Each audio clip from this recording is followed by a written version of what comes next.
నమస్తే K24 news. Doctor BR Ambedkar గారి 134వ జయంతి ఉత్సవాలు కరీంనగర్లో ఘనంగా నిర్వహించబడ్డాయి.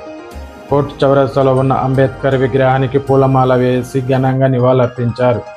డిసిసి కరీంనగర్ జిల్లా అధ్యక్షులు మరియు మానకొండూరు శాసనసభ్యులు కవ్వంపల్లి సత్యనారాయణ ఈ సందర్భంగా వారు మాట్లాడుతూ బడుగు బలహీన వర్గాల జీవితంలో వెలుగు నింపిన మహోన్నత వ్యక్తి అంబేద్కర్ అని కొనియాడారు.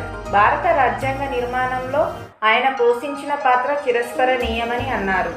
అంబేద్కర్ జయంతి వేడుకలను అగ్రవర్గాలలోని పేదలు, బడుగు బలహీన వర్గాలు కలిసి ఘనంగా జరిపినట్లు తెలిపారు.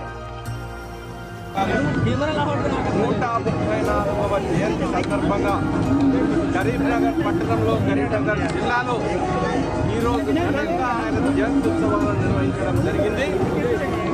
చాలామంది అణగారిన వర్గాలు, దళితులు, అగ్రవర్ణాల్లో ఉన్న పేదలు అందరూ ఆయనకు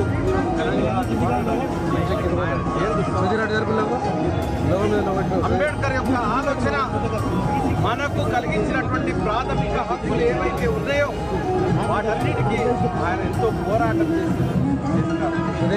దళితులకు సపరేట్ నియోజకవర్గం కాకుండా దళితులకు ఓటు హక్కుతో సహా అన్ని రిజర్వేషన్లను కల్పించినటువంటి మహనీయుడు. ఆయన స్మరించుకొని ఈరోజు పెద్ద బహిరంగ సభ నిర్వహించడం జరుగుతుంది. వచ్చిన ప్రతి ఒక్కరికి కూడా ఆత్మని గురించి చెప్పడానికి మాకు